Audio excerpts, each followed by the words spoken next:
Di sekolah kita diajarkan bahwa Raja Jawa hidup dari pajak rakyat. Tapi sedikit orang yang tahu jika di awal abad ke-20, ada seorang raja yang menjalankan kerajaan seperti perusahaan raksasa.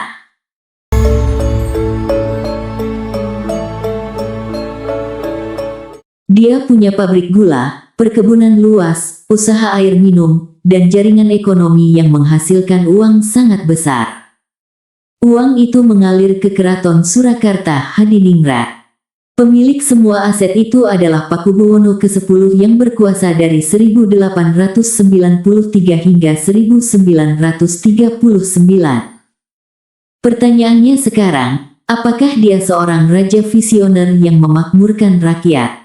Atau justru seorang elit lokal yang ikut menikmati mesin ekonomi kolonial Belanda?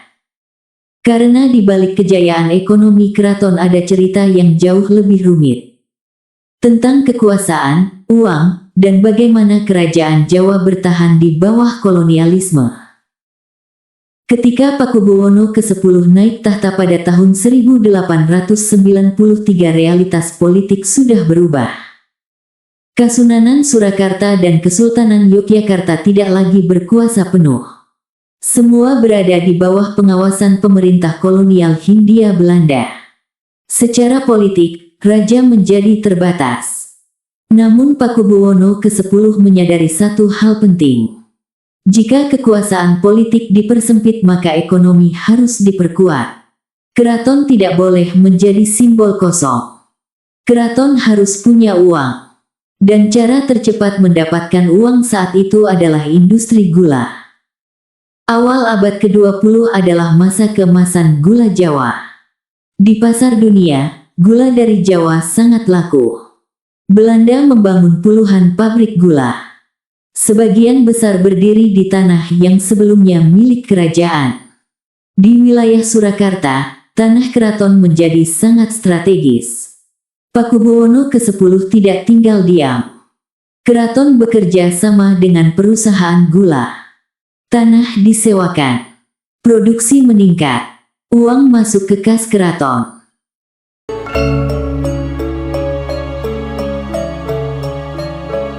Untuk pertama kalinya dalam sejarah Jawa, sebuah kerajaan tradisional mulai terhubung langsung dengan ekonomi global. Tetapi di balik angka produksi gula yang besar, ada cerita lain yang jarang dibahas. Tentang buruh, petani, dan sistem ekonomi kolonial. Keraton memiliki sejumlah perusahaan. Mereka punya pabrik gula Mojo di Sragen dan pabrik gula Gondang di Klaten.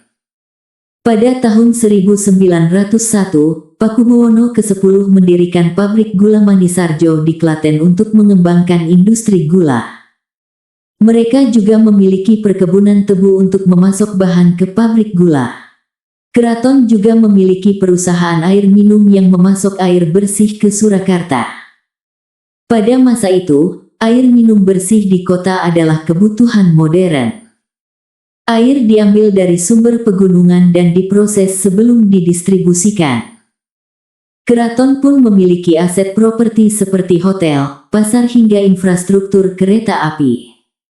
Bagi masyarakat kota Surakarta, ini menjadi simbol kemajuan. Keraton bukan hanya pusat budaya Jawa, tetapi juga pemain ekonomi. Pakubuwono ke-10 pada dasarnya sedang melakukan sesuatu yang sangat modern, diversifikasi bisnis. Bisnisnya modern, sistemnya rapi. Tapi ingat, semua ini berdiri di atas tanah rakyat yang dikelola dengan sistem sewa yang sangat menguntungkan keraton. Semua ini terjadi di bawah pemerintahan kolonial Belanda. Jangan bayangkan Pakubuwono ke-10 sepenuhnya bebas. Struktur ekonomi saat itu dikontrol oleh pemerintah kolonial dan perusahaan swasta Eropa.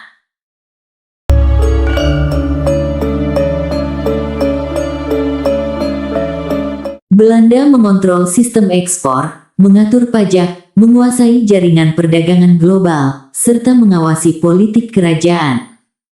Belanda membiarkan Pakubuwono ke-10 kaya raya karena mereka butuh stabilitas di Solo. Selama bisnis gula lancar dan rakyat tidak memberontak, Belanda tutup mata pada kekayaan sang raja. Sebaliknya, Pakubuwono ke-10 menggunakan kekayaannya untuk membeli otonomi. Ini pertanyaan yang sering muncul dalam diskusi sejarah. Jika keraton punya bisnis besar, kemana uangnya? Sebagian digunakan untuk menjaga kehidupan istana. Keraton Surakarta memiliki ribuan abdi dalam. Ada ritual budaya dan perawatan bangunan. Selain itu, Pakubuwono ke-10 juga menggunakan sebagian kekayaan keraton untuk proyek sosial. Ia mendukung pembangunan sekolah, membantu pendidikan masyarakat. Solo jadi kota paling modern di masanya. Ada sekolah, rumah sakit Pantirogo, dan Stadion Sriwedari, stadion pertama di Indonesia. Raja juga memberi dukungan pada organisasi modern seperti Budi Utomo. Namun, raja juga memakai uang itu untuk memenuhi gaya hidup mewahnya. Dia adalah kolektor mobil mewah pertama. Pakubuwono ke-10 pada tahun 1894 membeli mobil merek Benz Victoria Phaeton yang dipesan langsung dari Jerman dengan harga 10.000 gulden. Karena tidak menggunakan kuda, masyarakat saat itu menjuluki kendaraan ini sebagai kereta setan. Tetapi lagi-lagi kita tidak bisa melihat cerita ini hanya dari satu sisi. Karena semua ekonomi keraton tetap berjalan di dalam sistem kolonial Belanda.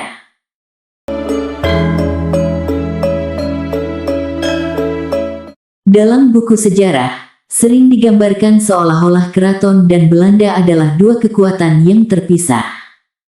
Kenyataannya jauh lebih rumit. Pabrik gula membutuhkan modal, teknologi, dan akses pasar dunia. Semua itu berada dalam jaringan ekonomi Belanda. Jadi meskipun keraton memiliki tanah, sistem ekonominya tetap berada di bawah bayang-bayang kolonial. Hubungan ini adalah hubungan yang sangat pragmatis. Belanda membutuhkan stabilitas politik, keraton membutuhkan sumber pendapatan. Dua pihak sama-sama mendapatkan keuntungan. Tetapi pertanyaannya adalah siapa yang paling diuntungkan? Beberapa orang mengatakan masa Pakubuwono ke-10 adalah masa kemakmuran Surakarta. Kota berkembang, perdagangan meningkat, ekonomi bergerak. Namun di sisi lain, banyak buruh perkebunan hidup dalam kondisi sulit. Sistem industri gula terkenal sangat keras. Petani sering harus menanam tebu untuk memenuhi kebutuhan pabrik. Upah buruh sering rendah. Inilah paradoks ekonomi kolonial. Ada kemajuan tetapi tidak selalu merata. Jadi sekarang pertanyaannya berubah. Apakah Pakubuwono ke-10 seorang raja visioner yang menyelamatkan keratonnya lewat bisnis? Atau justru bagian dari elit lokal yang ikut menikmati sistem ekonomi kolonial? Sejarah jarang hitam putih.